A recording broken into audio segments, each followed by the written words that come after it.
And here I bees. It's Tough Topic Thursday here on the Debsterism channel.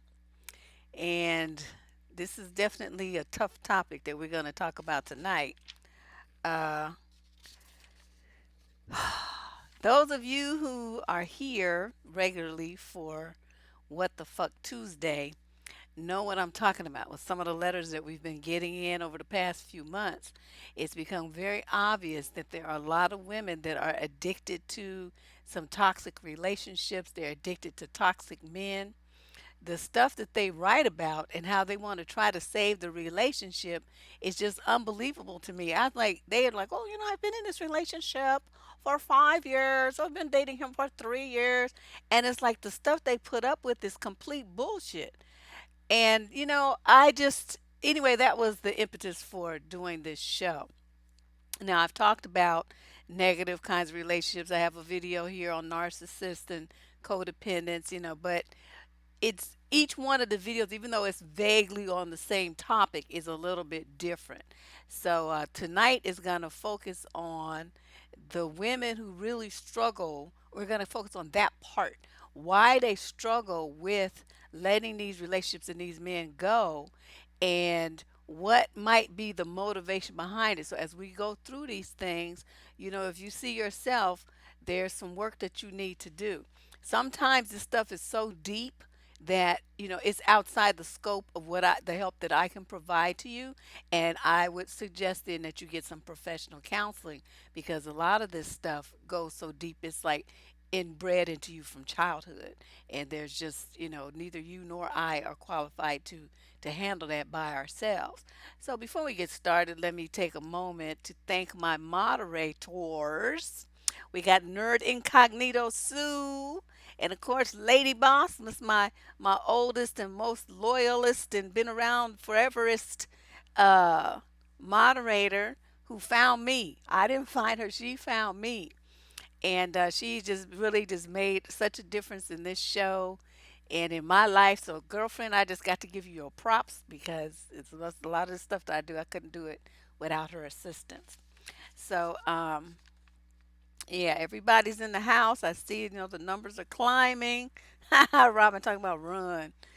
Um, it's really hard, because when you really think about the socialization of women, just think of the messages that we get.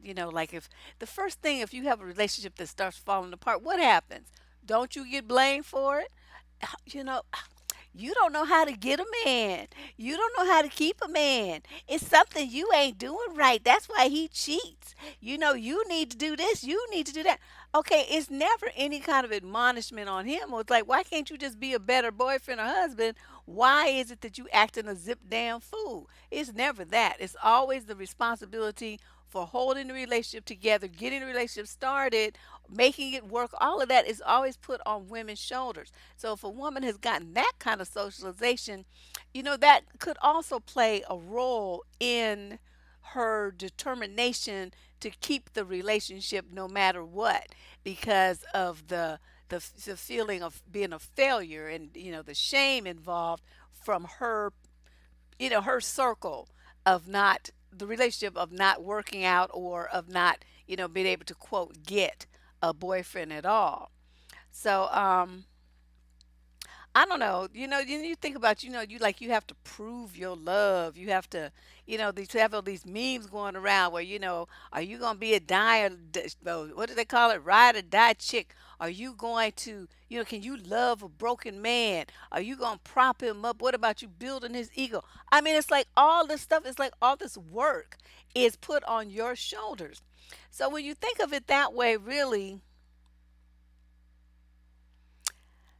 I mean, it makes sense. It doesn't mean I agree, but because I don't think like that. But I'm just saying I understand why it may be even more of a struggle for some of you women. But let me look at my notes, because I was in like rare form as I was thinking about some advice columns. So what are some of the problems? Because those of us on the outside looking in, like, on What the Fuck Tuesdays, we can see everything very clearly, but the women just can't. You see that she's working so hard to keep a relationship involved with a man that's not really worth it, right? Her relationship's one-sided in everything, or it's way out of balance. She's giving and doing way more for him than he's giving and doing back, or it's very clear to us that she's a convenience, right? How many of those have we heard for the past few weeks? The woman just a baby free babysitter and housemaid and sex object for him, living in his house, but he don't love her. He's not respecting her at all. And dudes lie and they cheat on her. And he just makes it very clear out of his by his behavior that not only does he not love her, but in some of them letters it makes it look like they don't even really like the women that much. That's how bad it is. But what's really shocking is that even though these guys talk to the women crazy and treat them poorly, um, I just have the feeling like even if the girl did leave or he dumped her, she would be doing everything she could to get back with him. It's just you can tell by the way that the letters are written. So those are some letters. I'm talking about the letters that came into my advice column that we've already done. But let's talk about these three that I pulled from the vault. These are perfect. Okay. My significant other isn't good for me. He's an addict. He has problems with drinking. Oh no, my phone. Who is this calling me? Oh, why is she calling during my show? Hold on, y'all. Okay. My significant other isn't good for me. He's an addict. He has problems with drinking and using crystal meth. I'm always helping him financially and give him attention whenever he commands it. Commands. Did you catch that? Even neglecting our son at times. The fear of him changing once I leave him is debilitating, and I feel like a bad person breaking up my family. We're going to be going into some more of the excuses that women give to stay a little later, but I just want to share these letters with you so that you're on the same page I'm on. Another one wrote, I feel like I'm crazy. I met a man about 5 months ago. He started out, quote, normal, but after a little while, I figured out that he is a very heavy drinker. He gets blackout drunk, she says, at least once a week. He orders food galore and leaves his car at the bar overnight without remembering where. He also smokes pot. This is not just my lifestyle. I have kids from a previous relationship, and I don't want him around them like that. Also, he's extremely jealous and always accuses me of cheating if I don't respond to a text within minutes. He gets mad at me if I stay over at his house to sleep. One night he threw his lit cigarette at my face because I said I had to go and called me awful names including bitch, cunt, slut, etc. But I keep going back when he apologizes. What's wrong with me? He even sent a private picture of me to all his friends. I was humiliated, but I can't stay away. And the final one, I was in a toxic relationship. The guy went back to his ex twice and cheated on me during our time together. The last time I tried to just back off to become friends, but he would not accept it. His solution was a polyamorous relationship, which I don't agree with. He claims that we have a strong bond together, and I admit there's a pull towards him. However, I had to think of myself. I blocked him and unfriended him on social media and on my phone. He keeps finding ways to contact me even now, and it's been 5 months, which stirs up those feelings all over again. I'm continuing to no contact him, but how can I get him to stop? He has already admitted to not being able to stop thinking about me. I'm just worried that he will start showing up at my house and even worse, falling back into this toxic relationship. So with all of that, she's, worried about him continuing this escalation of stalking behavior, but she's even more worried about falling back into this toxic relationship. With all of that going on and all the stuff he did to her, why in the world would that even be in the back of your mind as a remote possibility? So I just wanted you guys to, kind of understand what's going on and why we need to talk about this here, because this is kind of cray. Now, what's really shocking is even when these women break up with the guys, a lot of them will just run back to him. And I'm not talking about him breaking up with her. I'm talking about her breaking up with him because she knows it's messed up. But some, I'm lonely, oh, blah, blah, blah. And then they end up back together. And finally, it's like they go into a depression and Some of the women even will threaten suicide because they are so anxious to get this guy back. They don't want him, to leave. And even though they know what they're doing is stupid and they know they're sabotaging themselves in their future and they know they're making their self-esteem, his confidence drop lower and lower, and they know they're going to go into debt from giving him all his money and paying his bills and supporting him and all that stuff. They know they're keeping too much time off the job. They're going to lose their job. They're going to lose their friends. They're going to lose their health from all these crazy things they be doing. And they know that they're making themselves suffer, but they just feel powerless to stop chasing this dude. So,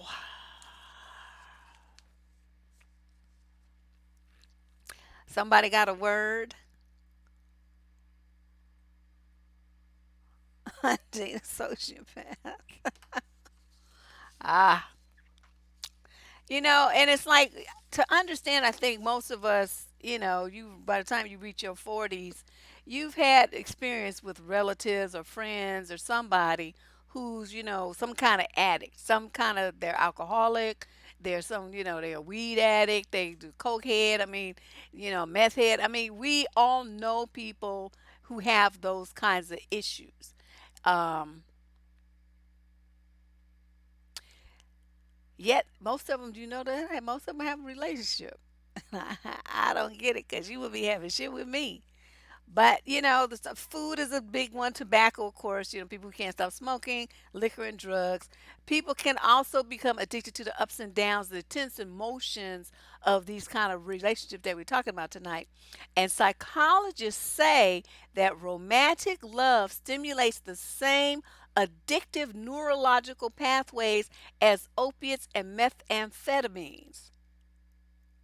And I was like, what? That's heavy duty. The same addictive neurological pathways as opiates and methamphetamines. So it's like um, some people, like a person who has an addictive personality, they in trouble. They get addicted to one thing. It's going to be real easy for them to become a relationship addict. And when you think about the emotions that are in these addictive relationships, they're mostly negative, right? It's like you're crying, you hurt, you're lonely, you don't understand what's going on, you're confused, you get embarrassed, you get humiliated, you feel stupid. I mean, everything involved is negative, but it's a rush of emotion, even regardless. People still like to feel something, and here's an example of how, okay, I just made up some names. Janine and Roger. Janine and Roger are in a relationship, and Janine swears that she does not have an addiction to Roger. But if you go on those like Coke Enders and Alcoholics Anonymous type websites, they have a little test where you can test your addictions, and where they had the blanks, I just put Janine's name. Okay, or Roger rather. Number one, Roger, which they had a blank, changes your mood whenever he wants. Engaging in quote any activity with Roger stimulates your reward system. Roger causes negative consequences in your life. And despite being aware of those negative consequences, you just can't stop hooking up with Roger. And see, those are the same issues that people that are fighting drug addiction and alcoholism have to deal with. Just replace their drug or booze of choice with Roger, and that you got the same thing going on. I was like, wow, this is kind of deep. I never would be addicted to nobody except myself, because me loves me. Um, I'm just checking the chat right quick. Throw his lit cigarette on him. Yeah, I don't know. I mean, that would have been, man, we would have been fighting. You're not going to throw some lit shit on me. You lost your damn mind. Now, when you are addicted to a person or a relationship, the psychological desire is to quote get more, just like for the addict, get more crack, get more booze, get more another pack of cigarettes. I mean, whatever it is, they the motion there, the desire is to get more of whatever the addiction is. So when people are addicted, what their whatever of choice is going to override the physical and emotional pain, the fears, their morals, and their very values. I remember reading a story. This was probably, I don't know, in the late 80s. You know, that's when like crack was just like really just taking over everything. And I read a story about how a woman gave birth on the toilet, pipe in her mouth, and the baby was in the toilet. I mean, somebody got it out, but I mean, she was so into her addiction that she went through child labor and everything, and didn't give a damn about it, and the baby was in the toilet. And I was like, what? But that's how much an addiction can take over someone's, what we would think would be their logic and reason, their morals and values, and their good common sense. Is there, the focus is on the addiction. And that's the same thing with these women, which I will be going into some examples in a little bit. So when you're addicted to a person or a relationship and you just want to get more, you're going to push for it until you drop for exhaustion. And mentally and emotionally, you're going to be depleted. Now, here's some of the feelings and behaviors that you might exhibit if you are addicted to a relationship. You will have recurring, like obsessive, to the level of obsessive. That's how recurring it is. Thoughts about the relationship or the man. Now, when women do this, these are your friends, right? Every fucking conversation you have with them, oh, they talking about the dude. I'm gonna just use the name Roger since I instead of use. Oh, I wonder what Roger's doing. And I wonder where Roger is. Well, who is Roger with? And I wonder when Roger's gonna call me. Why hasn't Roger texted me back? I wonder what Roger meant when he said, right? How many of those conversations have we had with girlfriends where they drive you crazy talking about Roger or Jamie or Pete or Paul or Dante or whoever it is, the man of the moment? They just like they can't think about anything else other than him. It's like they just lose interest in life itself, and this everything is focused on him. I know you all know I can't be the only one who had friends like that. I got rid of them, but I mean they were, people that I knew, and I was just stunned. And these are like educated, successful, women. I mean, they not like some bums. These are like women who you would think got their shit together, except when it comes to their emotional side, and you get to see all kinds of drama and drag. Um, this number two, I should have numbered these. I use bullets. This is gonna fuck me up. Okay. A need to please. When you are addicted woman, your focus is on pleasing that man over anything else. We call them, a lot of those are called pick me's. When look online, they're called pick me's. Pick me's may or may not be addicted to the relationship, but all addicted people are pick me's. Let's put it that way. A pick me may not be an addict, but all relationship addicts are pick me's, because what they want to do is worry about whether he's happy, what he's getting what he needs, if he's getting what he wants, if he likes this, if he likes that, if he wants this, if he wants that, if he doesn't like this, I'm not gonna do it because he might have something to say. I mean, everything is about him. Their number one fear that motivates all that is that he's gonna leave, and that just the thought of that makes them feel crazy. You have a cousin like that?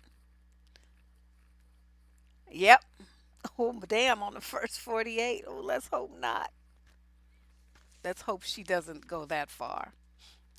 The third one, let me number these right quick: three, four, five, six, seven, eight. Okay. You can't stand to be alone. You cannot stand it. You will put up with emotionally unavailable or abusive partners because you would feel like you would rather put up with that than feel like you don't have anybody and that you're by yourself. Okay. Number four, you have feelings of hope. You just like they you keep hope alive.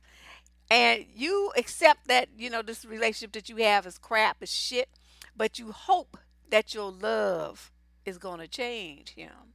You hope that the sex, because you didn't learn all these porn star moves now, is going to change him. The baby you pregnant with that he told you he didn't want, you hoping that's going to change him. The money that you spend and the love and the focus and the devotion you shower him with, you know you don't get any of that back. You're hoping that one day you'll be rewarded for all that effort you've done put into this man, and that he's going to finally love you the way that you want to be loved, and that he's going to be devoted only to you, and that their fantasy dream of a perfect relationship is going to come true. But of course it won't.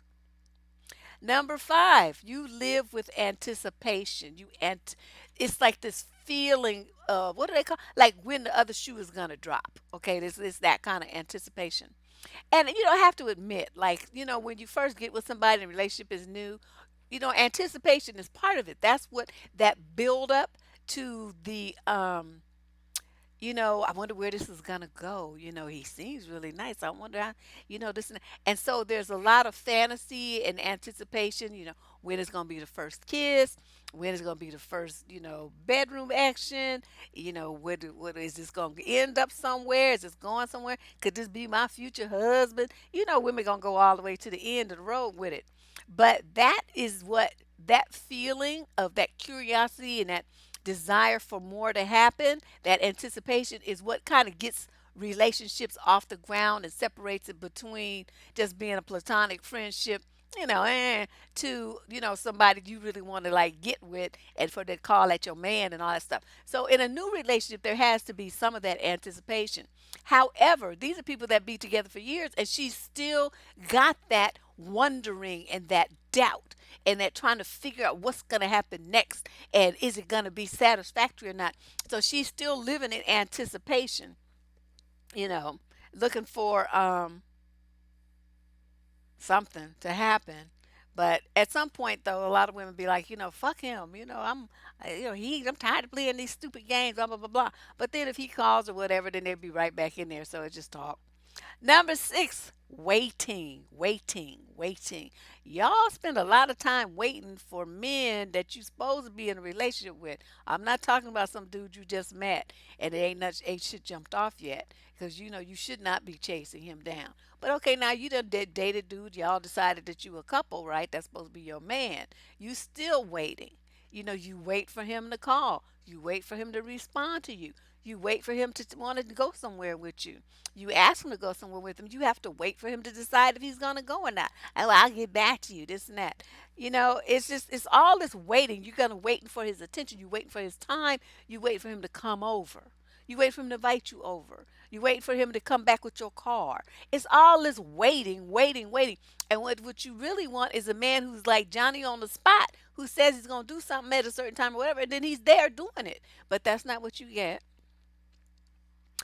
Number seven, confusion. You have a lot of confusion. Even when you see him, you aren't really sure what's going on. Even though you're supposed to be boyfriend or girlfriend, you don't feel really secure about it. These are the women who call, they write and they're like, oh, we're supposed to be dating, but he's never said he loves me, and I don't really see him that much, and he, I don't really, he doesn't really call me that much, I'm not really sure what's going on, and this and that. So it's like, you know, why are you confused about it? I mean, I just tell the women, men speak with action. They don't speak with words. Yeah, he might be saying he loves you and he want to be with you and all this stuff, but his behavior is telling you something completely different. But y'all just can't let go. You go want to go by what he said. But he said. I said, yeah, but look at what dude is doing. He's not doing shit. But he said.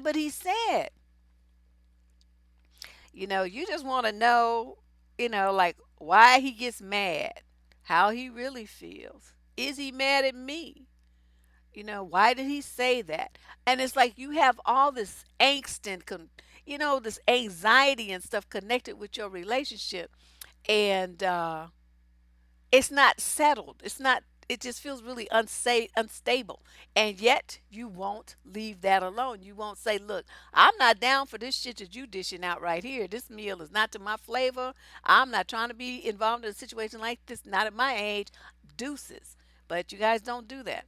Number eight, some of you love the fantasy of just being in love. You love the thought of being in a relationship more than you love the relationship that you actually in. I know that doesn't make a lot of sense, but it happens with a lot of people. So they pick out like the good parts of the relationship, the part where he did do what he was supposed to do, and they focus on that, and they just kind of downplay all the negative stuff that hurt them, and then they stay in a relationship that way. Um, because they love that fantasy part, even though the rest of the relationship sucks ass. And then the last one I wrote is desperation. Because none of these negative feelings stop you from wanting to be involved with them. What they do instead is motivate you to try harder because of what I talked about at the top of the show. A lot of women wanting to, being socialized rather, to think that it's their fault if the relationship fails, that they didn't try hard enough, that they don't know how to get or keep a man. Remember, I was talking about that? This is when that comes into play. So, they turn into like these desperate, like anxious people. Don't leave me. Baby, don't leave me. And if that doesn't work, then they magically pop out with, but I'm pregnant, which she may or may not be. But if the dude don't want you, why would you even be pregnant? Why would you tell him that you're pregnant? He don't want you no more. So I mean, what's that all about? Some of them be like, if you leave me, I'll kill myself. I'll be like, because that threat don't work with me. Okay, so those are, just a few ideas there for some of the feelings that a woman who is addicted to a relationship will have. And they'll be noticeable not just by her, but usually, people around her too will be able to see those feelings and behaviors in action.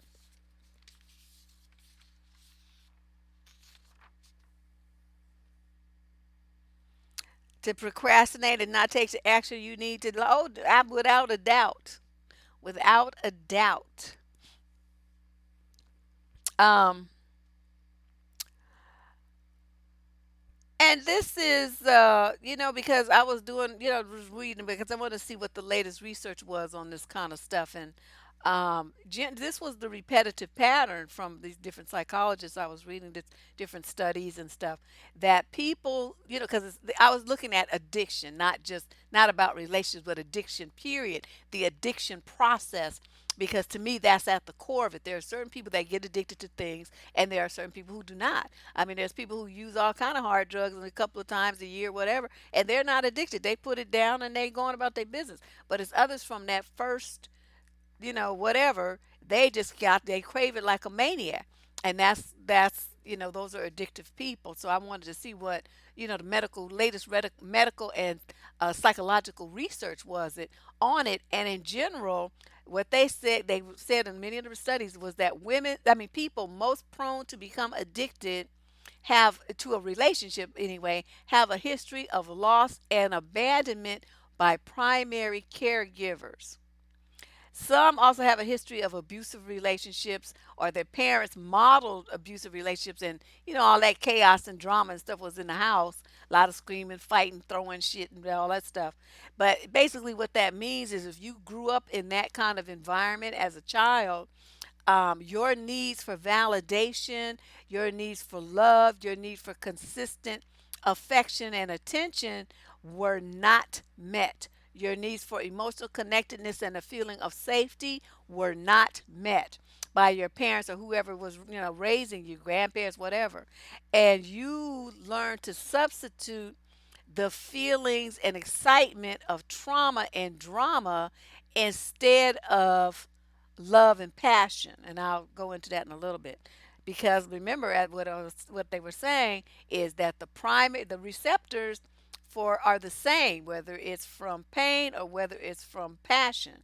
So the brain views it the same, which I found just kind of weird. Now, so when you have people who have this damage as a child, your fear of abandonment is also mixed with a great fear of intimacy. And this becomes an issue because um, even though you want this kind of close relationship, you don't really know how to handle it. And from what's been modeled for you, it doesn't really work. And people have a lot of pain associated with it. If that's all you saw, even though your inside wants this, connected relationship, you're terrified of it just the same. And you're terrified because if you do it and you open yourself up like that, that you're going to be like hurt to cream sauce. And so you tend to have one superficial relationship after another. And how that manifests in women is they get with guys that they take care of. I mean, they do all this stuff, but they're never really that emotionally invested in him. They have a very false, oh, I thought I turned this damn thing off. They have a false, a false closeness in their relationship. It's all about being a person of service. It's not really about being emotionally vulnerable to the man. Um, and so everybody wants some passion, right? Everybody wants passion in a romantic relationship. But these people that are damaged get that feeling of passion, that excitement, that heart racing feeling, the pulse pounding, all of that stuff that we associate with passion. They get that from emotional pain. And I know it sounds crazy, but you think about it. When you get really angry or upset, what happens? Your heart races and your pulse pounds, right? So for them, that's a substitute for the heart racing and the pulse pounding that is induced by romantic love. I mean, when you really think about, psychologists in these medical studies, they're going to use all these words that's this long and everything. So I'm trying to like translate it to just regular language for you guys, but essentially that's what they're saying. That it's just a substitute. The physiological response is the same. And so they associate that feeling of pain with love and intimacy, and that's not at all what it is. Not at all. But they get to feel alive for some time instead of that dead kind of depressed, Eeyore-ish, lifeless thing that a lot of people who have suffered from trauma in childhood have. This makes them, this conflict and chaos and shit, all this fussing and fighting and drama and bullshit that they be dealing with makes them feel, uh, you know, like they have something going on emotionally.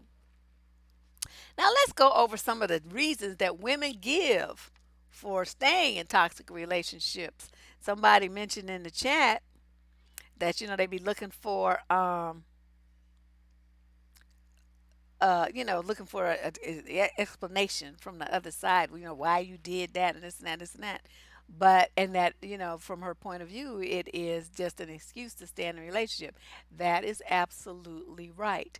Because, that's what I say when people talk about they need closure, which I'll talk about in a little bit. To me, when you talk about you need closure and you're going back to that person to get it, what you're really hoping for is that they're going to apologize and they're going to say, I didn't mean it, and let's go start this over and this and that. Because you're not through. If you were really through, you wouldn't need shit from that person. But the fact that you want to go back to them and ask them anything means that you're hanging on to that individual. And I know a lot of people don't agree with me, but ask me if I give a shit. Otherwise, you wouldn't be looking for them for anything. And dudes that are players know that. And they will run that game on you. And that's why some of you be good in them yo-yo relationships, back and forth, back and forth, back and forth with an idiot because you set yourself up for it. Well, I'm going to see him one last time. Oh, we're going to have breakup sex. Oh, he's coming over to get his stuff. Blah, blah, blah. And you know how that ends. Okay, so 10 reasons women give for staying in a toxic relationship. Number one reason. Oh, they always say this too on the advice column. Number one, how many years they done invested, how much time. The time invested. You're terrified of losing the time that you put in, of wasting your time, right? Don't they always say that in the relationship advice letters? Every single time. We've been together for 3 years. We've been together for 6 years. I dated him for 7 years. You know, time is important to a lot of women. Okay. Number two, you want to save yourself, save your, save face, save from being embarrassed. You don't want, like somebody did a letter the other day. A woman said that she was going to stay in a stupid relationship because she didn't want her parents to be right. right? So a lot of people, yeah, I don't want them to be feel like they right and I was wrong, or I'm gonna be the only one of my friends that's single or divorced, or I'm gonna be this, I'm gonna be that. I don't want people to be embarrassed to me. I want my kids to have they daddy, all kind of stuff. But it's all about presenting an image that is not true. Number three, of course, there's always this one. You're digmatized. We all know what that means, so I know explanation is necessary. But they do say that. So let's move on. Number four, you might be sick and tired, but your ass ain't sick and tired enough. So you got to be drugged all the way to the bottom. All you do is complain, complain, complain, but you still there. So see, that means there's like more layers for you to go before you absolutely hit rock bottom. Uh, you have a fatalistic apathy. That is, well, that's okay. How do I define that? There's some fancy words. But basically, when I say that, what I mean is you have this attitude like, well, I may as well stay here because, all men are the same anyway. And so it's not like I'm going to find nobody better, different, more unique because all men are all the same. They all do the same shit. So this apathy is her motivation to not move on and to not do anything and not make any change because would be the point? She's just gonna be getting the same person anyway with a different face. See, that's her attitude. Number six, you've never been able to get any kind of proper emotional support from this man at all. Never. This is the reality. But then when I talk about that, this is what you hit me with. But I love him though. But I love him.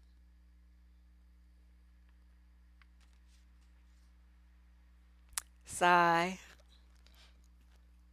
Number seven, trauma bonding.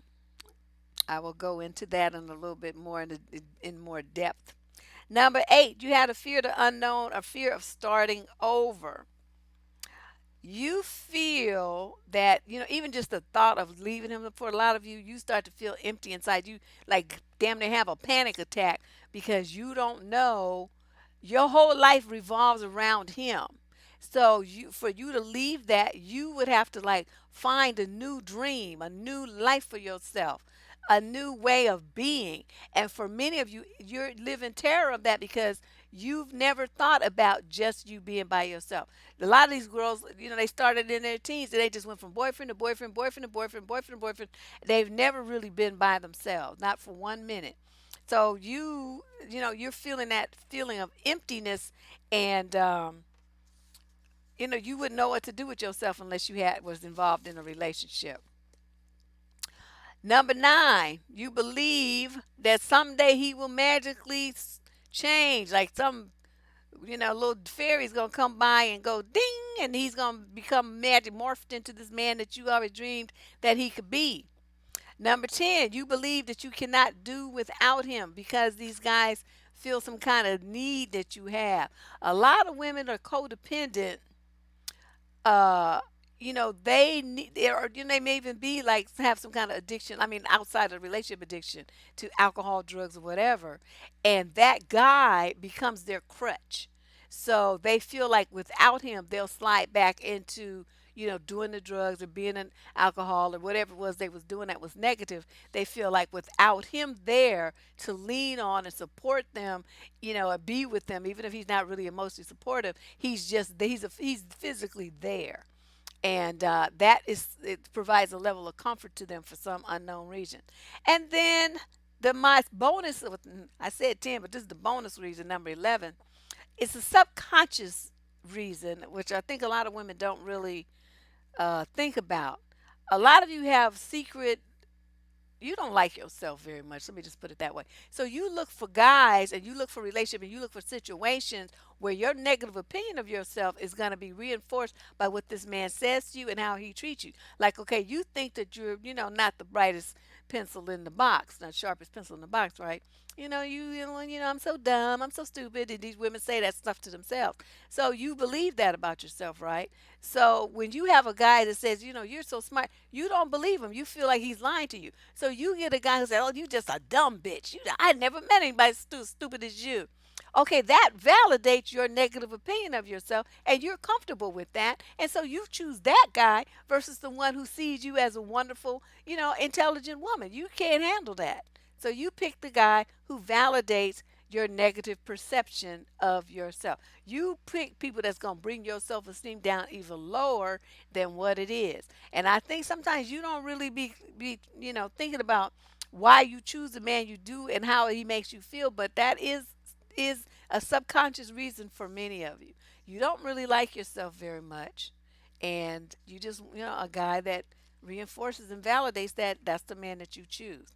Now let's go over. Those are like the top level reasons, and then as you get into those deeper, there comes the real issues. Okay, the real issues behind them. Um, so they all got internal issues putting themselves down.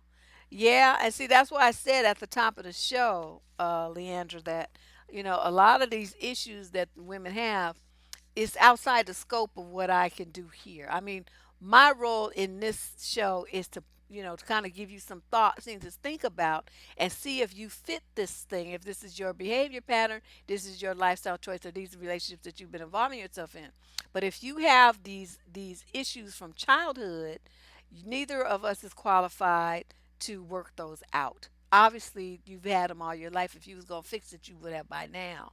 So this will be a call, to a psychiatric professional that can help you, figure out how to get past those feelings of abandonment and neglect and stuff that you suffered in childhood. And I definitely advise it, because if you don't, you go through life wounded like a black hole, like an energy vampire sucking the juice out of everybody, trying to make up for what happened to you as a child, and it's impossible. It's never going to happen. So you're going to either get in with a real person who's going to really love you but just get depleted and can't have to leave you to save themselves, or you're going to be stuck with these superficial bullshit ass relationships where both of you are just perpetrating and nobody's really loving anybody. So that's typically what happens. Okay, now, what are the real issues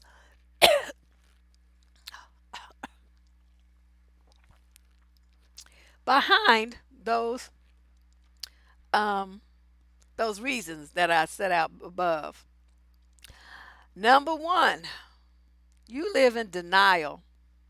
So you live in the river Nile. Denial. Examples that we've heard recently in the advice column. Well, I know he cheated on me, but maybe he'll change. I know what I'll do. I'll write an advice columnist and ask if once a cheater, always a cheater, or if there's hope. Or he says the meanest things to me. He puts me down all the time. He stands me up. He calls me names and he never comes through for me. But he says he loves me, though. Maybe if I just try a little bit harder, it'll work. Okay, that's straight up denial of reality. Number two, you digmatize and you confuse good sex and lust with love. And because he made you hit a few high notes and took you places where, like they used to say on Star Trek, no man has gone before. Um, you believe that excitement and that heart pounding passion stuff that you felt in that moment is love, and you want to devote yourself to this man, and put everything into him just because you hit a few high notes. And honey, let me tell you something. It's good when it's good.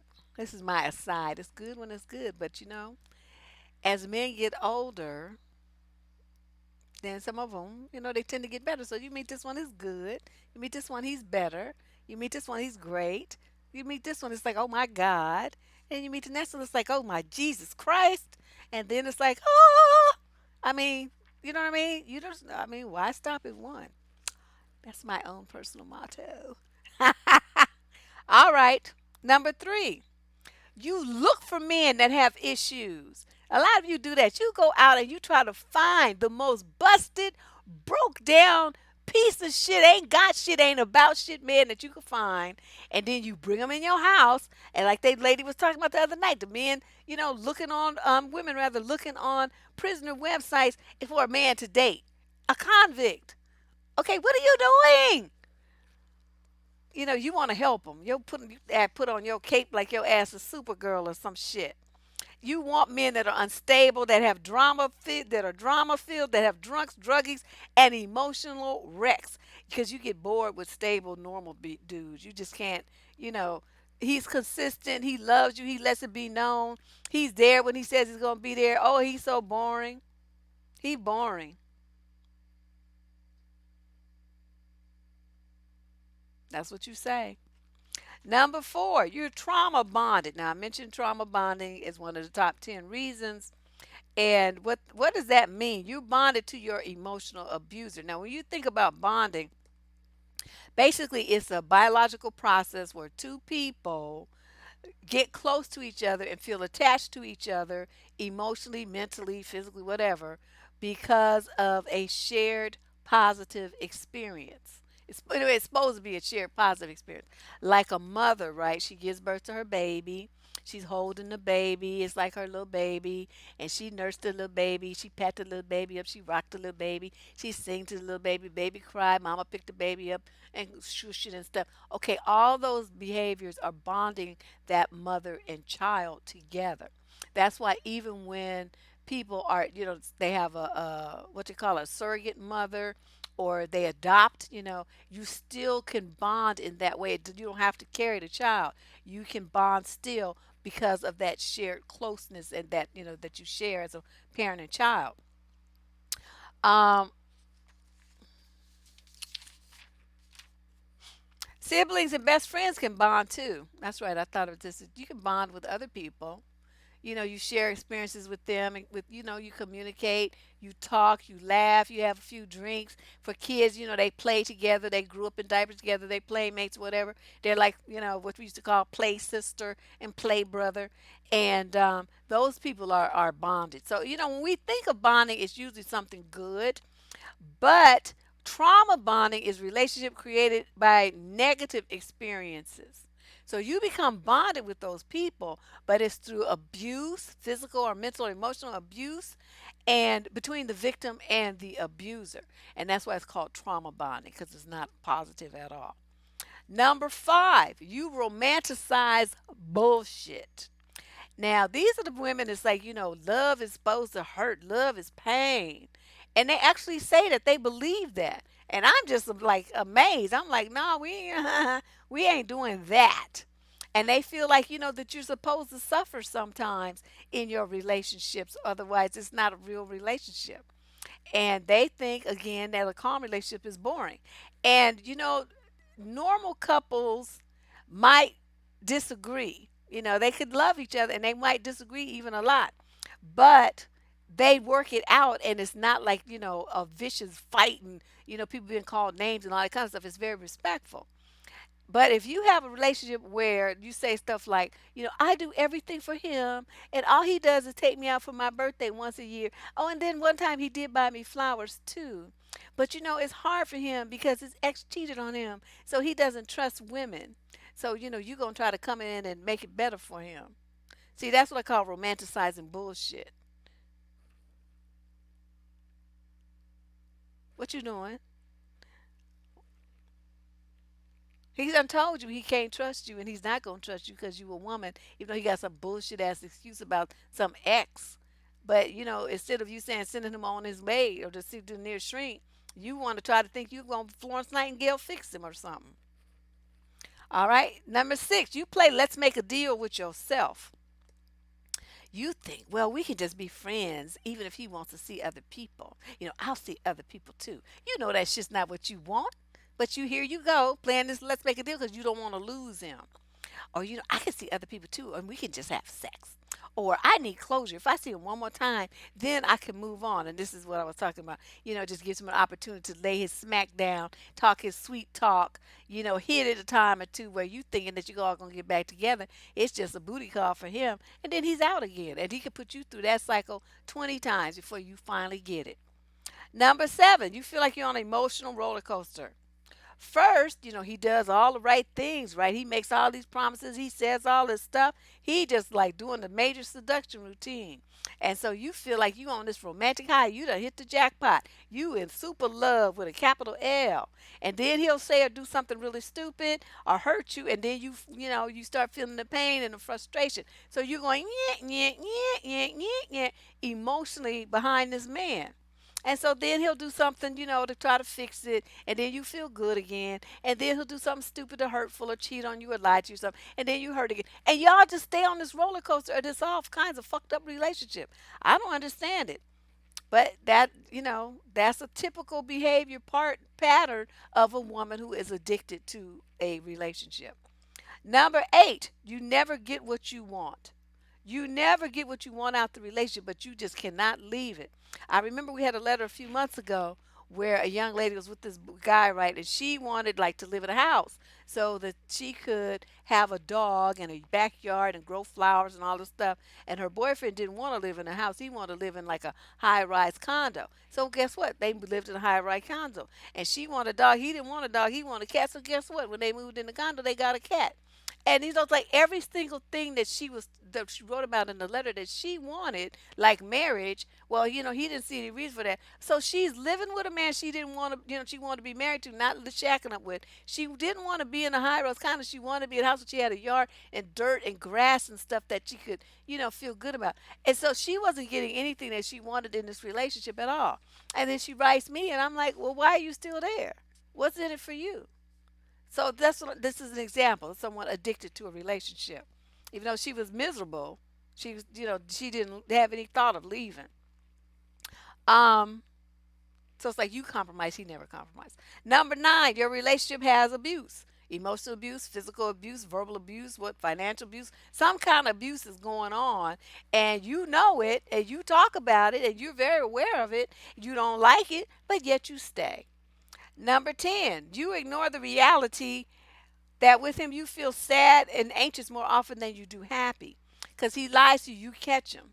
You feel miserable, you hurt, you cry, tell all your friends. But you don't leave him. Or he leaves you hanging. He don't come through you for you. He makes promises that he doesn't keep, and yet you stay. He ignores you even when you're together. Relationships, like this is a thing that goes on a lot with these young girls I keep hearing about. They have a boyfriend, right? And they go, it's supposed to be a date, so they all dressed all nice and everything. They go to his house and they sit there and watch him play video games. How could you watch my ass walk back out that door? That's what you would be watching if it was me. But they stay and do that. So they feel this emptiness and this pain and this being ignored and all kinds of hurt, and yet they don't leave. I don't get it. Number 11, your man is Houdini. Now, some of you are probably young and you don't remember Houdini. But, honey, Houdini was the great disappearing man of like the world. And your man is going to disappear without warning for days, sometimes weeks. And then he's supposed to be your boyfriend, right? And then he just pops up like, what? What you talking about? I had some shit to do. I had things to do. I had to go see some folks about some business. He ain't really told you nothing, but you buy it. You just deal with it. Number 12, you are constantly hoe tested. Now, hoe testing is, like I said, a foundational part of how you or a man, you're going to test him too, to see if this person is, somebody that you can put your trust and heart into. But these dudes will hoe test you about some egregious shit, like, hold these drugs for me, or take this package over to so and so's house, blah, blah, blah, or smuggle this into, the prison. Or, I mean, it's always, write these bogus checks, or let me get this stuff that I got with this fake credit card sent to your house. Stuff that you know is criminal. You know it could have you arrested. Stuff that, even him living at your house, if you get recipient of Section 8, you know that's just illegal. You're going to lose your housing voucher for life, but yet you let him do it. These are the kind of things I'm talking about. You sacrifice your morals and your values and your principles and your very lifestyle to these dudes. And your chief number one goal is to keep him around. for you to get his approval, for him to like you. That's your main thing that you be thinking about. Ultimately, when you do these kind of things, when you go against your personal values, you end up with health problems or psychological problems, ladies, because you know it's wrong. You know it's wrong. And when people do things that they know is wrong, they suffer for it mentally and emotionally. It affects your self esteem. You don't start to not really like yourself very much. And you wonder, why did I do that? What's going on with me? But yet you just feel powerless to stop doing it. And, yeah, it becomes a big issue. You might suffer some health issues as well as legal issues as well as financial issues. You could get your kids taken away. You could lose your life. I mean, there's a lot that could be at stake with you not standing up for yourself and not adhering to your boundaries and stuff. All is to keep a man around, failing the whole test. Number 13, you give up yourself. You give up yourself, your beliefs, your friendships, your jobs, your hobbies, your interests, your makeup, your school, everything that makes you you. You give it up because he doesn't like it. You want to do stuff that's going to make sure that you have as much time as possible to spend on that man, and to keep him around, and to make sure that you in his face as much as you can be. It's just unbelievable. A lot of you spend, like, you give your money to churches, you give him your last money you're supposed to be using for your bills or to pay your rent or whatever. He needs the money, he wants something, and you give him your money. He's promising he's going to give it back, but he's never kept any other promise, so why would you believe him now? But you all do that. And yet, you see how he's using you. He sees it's like he's not being honest and upfront with you. He's not taking care of you the way he should be doing. And yet, you don't leave the relationship. You just feel this panic at the idea that you should leave him. And then the last one is you're in a makeup to breakup cycle. You crave more. Okay, you want more connection. You want more love. You want more attention. You want the relationship to have a title. You want something. Whatever it is. You want to be married. You want to be whatever it is. You want something that's more than what he's offering you. And he disappoints you. He stonewalls you. He rejects you. He hurts your feelings over and over and over and over again. So when you finally had enough, right, you're going to try to break up with him. And then he begs and he wants you back and he promises that he's going to change, and he cries and he screams and he brings you flowers and he makes all these promises, right? So you go back because, you want to give it a shot. You want to believe in him. And so the cycle repeats itself. And like I said earlier, many of you will stay on that hamster wheel kind of relationship for years. I knew a couple, they had been messing around with each other for 17 years. Make up to break up. They would each see other people in between, and they kept getting back together, and the same bullshit would repeat itself all over again. They had been doing that since they were 17 or 18 years old. I was like, but that was, see, I think that was his first love, and he was never gonna let her go, and she was never gonna let him go either. Is the world populated by these women? Maybe not to the full extent, because I just gave like example after example based on what's come through the advice column. But I think the majority of women have at least some of this.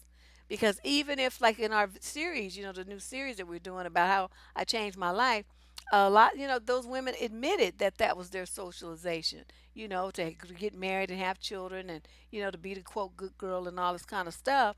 And that's, we all have to wrestle with that.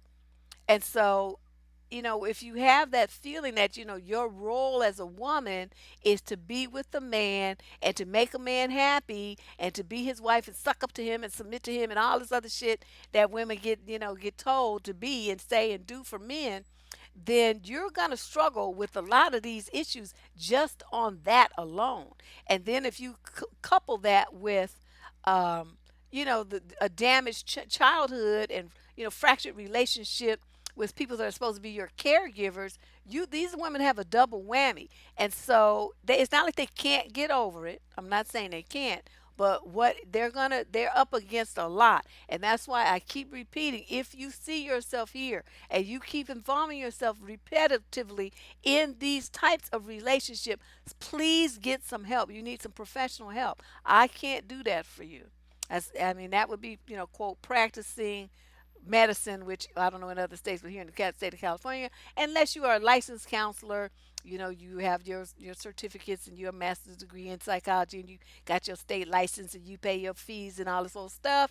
You're not supposed to treat people like that. So I can say, my opinions as an advice columnist, but I cannot sit down with you one on one and say that I'm quote treating you, because once I start using that word with with a diagnosis and a goal for the plan or treatment plan, well then see, now I'm practicing medicine and we can't do that. I have to stop just short of that. Okay, so I can tell you what you need to do. I could tell you the problems that you might be having, but you have to go and diagnose yourself, and then you have to be the one to, pick up that phone and call 411 and get yourself some help. All right. So let me take a peek in the chat room and see what's going on over here. Yeah,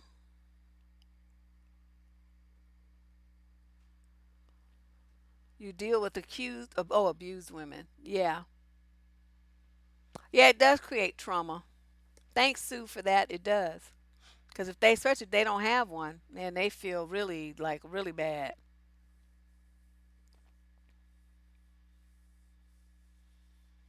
Yes, I do know Sue's story. Well, the ladies in the chat room have some really good ideas for, I mean, they're sharing their own stories with this kind of, overcoming this kind of mindset, which is important because I think for a lot of women, you need to be able to see that other women that were in a situation like you and they got to the other side of it and are doing very well now. And you can do it too. There's a good support team here. You can come and you can post on the community wall. You can post under this video maybe, and women will come and they respond to your questions. I don't respond to the questions on the forum. You have to send it to me on the advice column.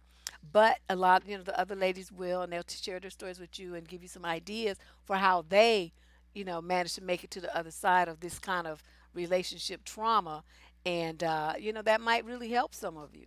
So if you're like not super stuck, you guys had one or two relationships like this, and you kind of like, yeah, that shit was ridiculous. Wait a minute, I need to figure out what the hell I'm doing here and stop doing it. Okay, you probably can do it, but if you've been doing this, you in your 50s and 40s and whatever, and every relationship you've had for the last 20 or 30 years has been this kind of relationship, well, that might be something that, like I said, you need to investigate get some professional help.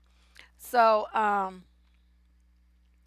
you know, I think the main difference here is that every relationship is going to have problems. There's not like a perfect relationship. I don't think that relationship has ever been created. To me, there's just two things that are really important.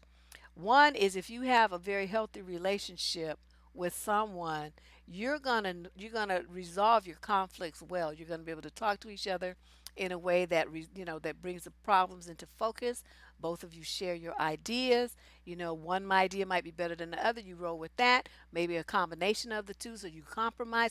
Whatever it is, that couple works out what's gonna work best for them both and make them both feel whole and happy in that relationship. Okay, that's one.